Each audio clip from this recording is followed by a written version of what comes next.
pemuda di mana saja kalian berada. Jumpa lagi bersama saya Fiani Benung di Kupas Kupas. Kupas Kupas kali ini kita berada di pedalaman wilayah Kabupaten TTS, Kecamatan Amanatun Selatan, Desa Fatulunu, tepatnya di Kokoi. Sedikit mengupas sejarahnya, nama tempat Kokoi ini sendiri diambil karena tempat ini menjadi pusat pertemuan antara 5 orang bermarga Misa dengan saudari-saudarinya. Karena tempat ini menjadi tempat pertemuan dan di sini saya bertemu dengan banyak hal yang indah yang mengagumkan. Kokoi tempat pedalaman penuh keindahan. Tempatnya kurang sinyal, tapi kita tak akan pernah menyesal berada di sini. Di sini ada air terjun yang sangat menjanjikan. Ada surga kecil di desa dengan penataan kampung yang membuat hati bergembira. Dan di sini juga kita bisa lihat sendiri ada halaman gereja dengan tatanan yang taman yang begitu indah. Oke sobat muda sekalian, di kupas-kupas kali ini saya tidak sendirian.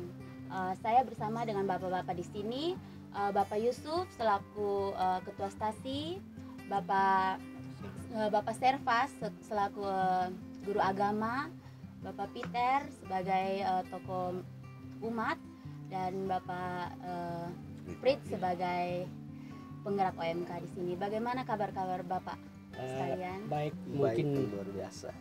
Oke sobat muda sekalian, di kupas-kupas kali ini kita akan kupas-kupas banyak hal mengenai di desa ini, di stasi Santo Franciscus Xaverius Kokoi ini. Kita akan mengupas banyak hal seperti di aspek-aspek pemerintahan, aspek orang muda, atau situasi terkini tentang perkembangan COVID ini di desa ini tentunya. Nah, pertama-tama kita langsung saja ke Bapak Peter sebagai tokoh umat nih. Apa sih tanggapan Bapak tentang COVID-19 ini? Apa dampak yang dialami masyarakat di desa Fatulunu secara khusus di tempat ini, Bapak? Baik Ibu, kalau untuk saya sebagai masyarakat Desa Fatulunu, sebagai umat stasi Franciscus Xaverius Kokoi, kalau untuk mengenai COVID, kalau kita di sini tahu bahwa seluruh dunia ini COVID, tetapi kalau untuk kita desa dan stasi Desa Fatulunu dan stasi Franciscus Kokoi, kita tidak takut mengenai itu karena kita percaya bahwa kita di sini walaupun ada dan kita percaya bahwa saran pemerintah itu mengenai COVID ini kita patuhi.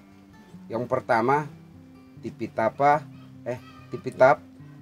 yang kedua cuci tangan sebelum masuk gereja. Di dalam gereja itu kita atur jarak per orang 1 meter, airnya kita atur jarak 1 meter. Dan untuk kalau makan minum, kita di sini sudah ada makan minum. Jadi untuk kita masyarakat, kita mengharapkan agar penyakit ini bisa tuntas. Ya. Supaya kegiatan normal kembali berjalan. Supaya kegiatan di semula, Desa ya. Fatulunu ini berjalan dengan lancar. Ya Bapak, kira-kira dari hal ekonomi nih, itu yang paling dirasakan saat ini itu apa? Kalau untuk kami, tokoh masyarakat, kami sangat terganggu dengan yang pertama pasar ditutup, terus hasil-hasil yang kami sudah siapkan untuk dijual ke pasar tidak dapat dijual. Karena dengan penyakit ini kami rasa terganggu dengan hasil yang kami sudah siap untuk bawa ke pasar tapi tidak dapat dijual karena penyakit ini. Iya. Oke, baik Bapak. Ya, terima kasih Bapak Peter untuk jawabannya. Sekarang kita berlanjut ke pertanyaan berikut. Untuk Bapak Yusuf nih, selaku ketua stasi dan mantan kepala desa, kira-kira bagaimana tanggapan Bapak tentang COVID-19 ini? Oke, baik, terima kasih atas waktu dan kesempatan yang saya peroleh untuk COVID-19. Kami sebagai masyarakat, kami dengar dan kami tahu bahwa COVID-19 ini itu salah satu penyakit yang kita tidak lihat, tetapi memang sangat-sangat menghambat ekonomi masyarakat. Lalu yang berikut datang kepada kehadiran umat yang ada di stasiun Kukuit. Dari kami pemerintah setempat sangat mendukung sekali. Maka pemerintah setempat sudah menghimbaukan kepada masyarakat bahwa masyarakat Fatulunu tolong supaya menjaga diri. Yang berikut, pemerintah setempat sudah membuat posko di tempat-tempat umum, dan khususnya desa Fatulunu ada 3 posko, yaitu satu di dusun 1, yaitu dusun 1 Manumeni. Posko kedua berada di dusun 2 yang berlokasi di Noelela. Yang ketiga, posko yang ketiga ada di dusun 3 Bui. Lalu setiap hari dan setiap malam linmas maupun itu relawan jaga ketat. Siapa dari luar dan masuk di desa Fatulunu harus diperiksa oleh medis. Dan juga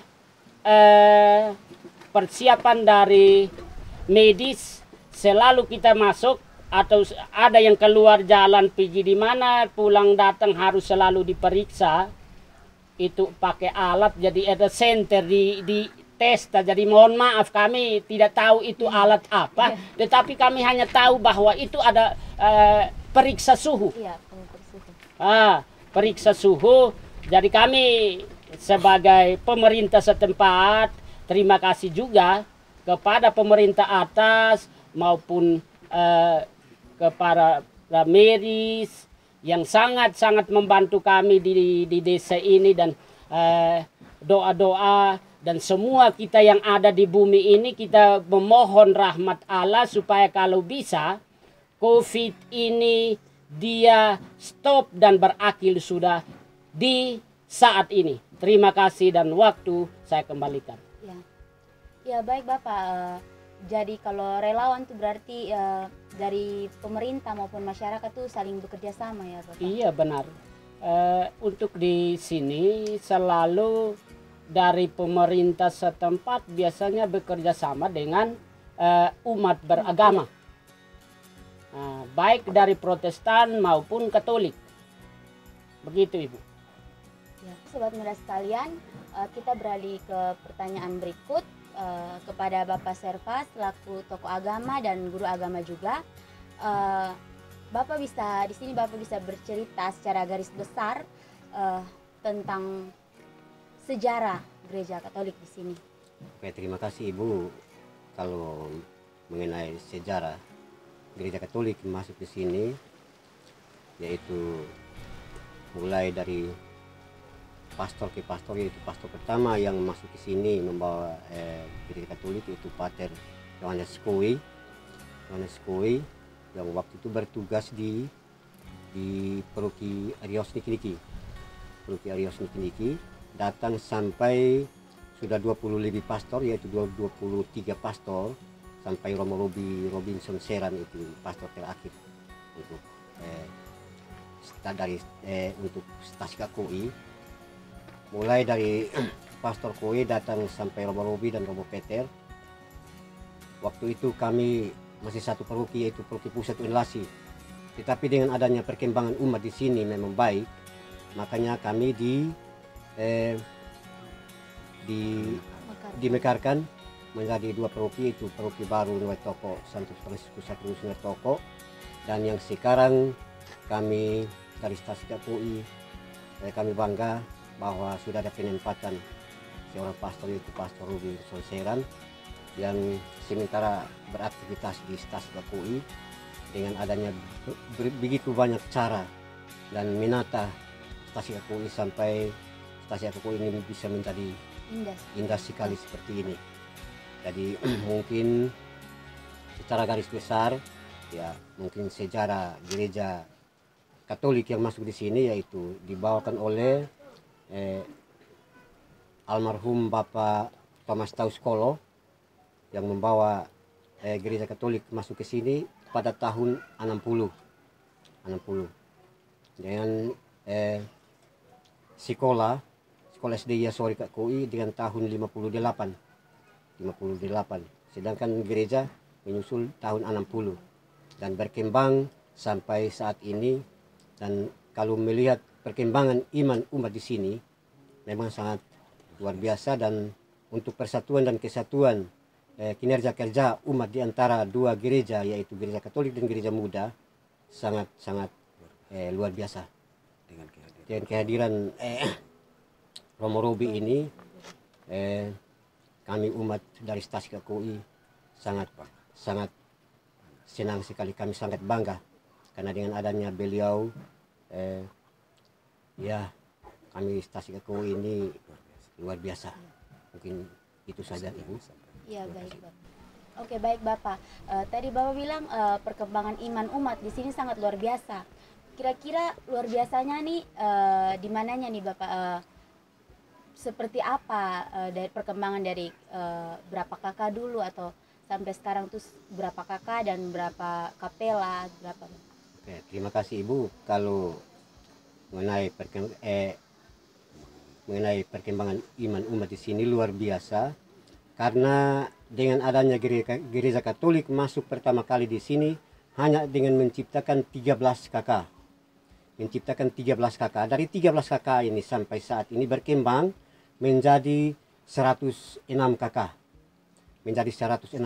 Dan dari stasi KKUI ini sudah berhasil menghasilkan 2 kapela, yaitu kapela Webnani dengan adanya umat 28 kakak.